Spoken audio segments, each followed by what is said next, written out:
जोहार दोस्तों, बहुत बहुत स्वागत है। झारखंड कैबिनेट के कुछ मुख्य निर्णय कल आए हैं और इसको लेकर छात्रों में बहुत बड़ी दुविधा है। और ये दुविधा इस चीज़ को लेकर है कि ट्रेंड ग्रेजुएट टीचर बहाली को लेकर जो कुछ भी परिवर्तन हुआ है उसको छात्र समझ नहीं रहे हैं। मैं पूरा आप लोगों को क्लियर कर रहा हूँ, आज का पेपर कटिंग भी दिखाऊँगा। उससे पहले चैनल बनाया तो चैनल को सब्सक्राइब जरूर कर लें। देखिए, झारखंड सरकार ने जो है टीजीटी शिक्षक भर्ती के लिए जो नियमावली है उसमें परिवर्तन किया है और मैंने आपको बताया था कि वेतन में भी कम कर दिया गया है और जो सीटों की संख्या है उसको भी कम कर दिया गया है। अब देखिए कितना सीटें कम हुआ है वो भी मैं आपको बता रहा हूँ।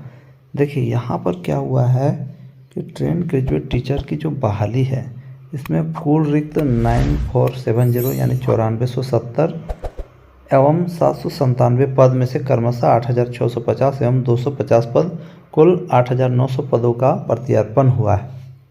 तो इन्होंने एक वर्ड का यूज किया है प्रत्यर्पण, यानी वापस ले लेना। जितने भी सीटें थी इसमें 8900 पद को वापस ले लिया गया है। कहने का मतलब है जब आप 9470 और 9470 एवं 797 पद को जोड़ते हो और 8900 से घटाते हो तो आपका कितना हो रहा है?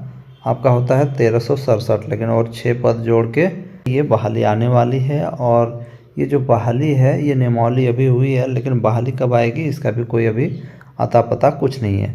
लेकिन 1373 माध्यमिक आचार्य शिक्षक भर्ती होने वाली है। आपको बता दूं, पहले +2 शिक्षक सरकारी माध्यमिक विद्यालय शिक्षक ये कहलाते थे, लेकिन अब क्या कहलाएंगे? ये माध्यमिक आचार्य कहलाएंगे और इनका वेतनमान भी कम कर दिया है, लेकिन छात्रों को समझ में नहीं आ रहा था। देखिए लेवल 6 कर दिया गया है 35,400 से 1,12,400। कुछ लोगों ने कमेंट भी किया था कि वेतनमान नहीं कम किया है, तो जी हाँ दोस्तों, वेतनमान भी कम कर दिया है। और जब पूरा नियमावली आ जाएगा तो आप लोग खुद से देख लीजिएगा, आपको पता चल जाएगा, है ना। फिलहाल मैं आपको दिखाता हूँ आज का पेपर कटिंग, उसमें भी साफ साफ लिखा हुआ है, आप देख लीजिए। मैं नीचे जाता हूँ। देखिए टीजीटी पीजीटी के 8900 पद खत्म, 1373 माध्यमिक आचार्य होंगे बहाल। यानी सिर्फ 1373 माध्यमिक आचार्यों की बहाली झारखंड में होने वाली है। और इसको लेकर बाबूलाल मरांडी जी ने भी ट्वीट किया है कि 8900 पदों को क्यों खत्म कर दिया गया। ऐसे छात्रों के भविष्य के साथ खिलवाड़ हो रहा है। हो सकता है, मुझे लगता है ये सरकार को लग गया होगा कि हम इतने लोगों को वेतन नहीं दे पाएंगे, क्योंकि मैया योजना में बहुत सारा पैसा खर्च कर दिए हैं। और आप लोगों ने बजट भी देखा होगा, अगर झारखंड का जो बजट आपने देखा होगा तो उसमें भी आपने देखा होगा कि बजट में भी शिक्षा में बहुत कम पैसा है। मतलब कम पैसा रखा गया है। तो देखिए पेपर में भी छप गया, झारखंड में टीजीटी प्रशिक्षित शिक्षक और पीजीटी स्नातकोत्तर प्रशिक्षित शिक्षक में नई नियुक्तियां नहीं होंगी। अब हाई और दो स्कूलों में माध्यमिक आचार्य की नियुक्ति होगी। कैबिनेट ने हाई और +2 स्कूलों में 8900 पदों को खत्म कर दिया है। वहीं 1373 माध्यमिक आचार्य के पद सृजन की सहमति दी है। हाई स्कूलों में खाली पड़े 9470 में 8650 पद और +2 स्कूल के 797 में 250 पदों को खत्म करने की स्वीकृति दी गई है।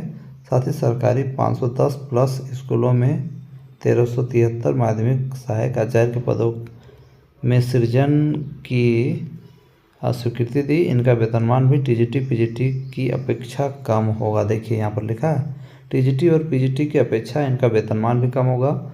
इन्हें सप्तम वेतनमान स्तर लेवल 6 के 35,400 से 1,12,400 रुपये मिलेंगे। हाई स्कूल के टीजीटी शिक्षक को सप्तम वेतनमान स्तर के L7 में 44,900 से 1,42,400 रुपये मिलता है। वहीं +2 के पीजीटी शिक्षक को सप्तम वेतनमान के रूप में स्तर लेवल 8 में 37,600 से 1,51,100 रुपये मिलता है। तो कुल मिला के यही बात रहा कि झारखंड सरकार ने झारखंडी छात्रों के साथ अन्याय करना शुरू कर दिया है। हालांकि पहले से अन्याय करती आ रही है, जिस प्रकार झारखंड के सहायक आचार्यों के साथ उन्होंने अन्याय किया, झारखंड के सीटेट छात्रों के साथ जिस प्रकार अन्याय किया, झारखंड में जेटेट का इंतज़ार कर रहे छात्रों के साथ अन्याय किया है, उसी प्रकार अब टीजीटी और पीजीटी के छात्रों के साथ भी अन्याय करने जा रही है। क्योंकि इस सरकार का फोकस सिर्फ और सिर्फ मैया योजना पे और वोट बैंक की राजनीति पे केंद्रित है, जो मैं कहूँगा खोल के कहूँगा, और ये आप लोग सभी जान गए होंगे। और इसमें छात्रों का ही दोष है, झारखंड के लोगों का ही दोष है, जो ऐसी सरकार को बार बार वोट देते हैं और सत्ता में लाते हैं, जिसका खामियाजा आप लोगों को भुगतना पड़ रहा है। जो झारखंड में इतनी सरकारी बहालियाँ हैं जो खाली होते हुए भी इस पर बहाली नहीं हो रही है।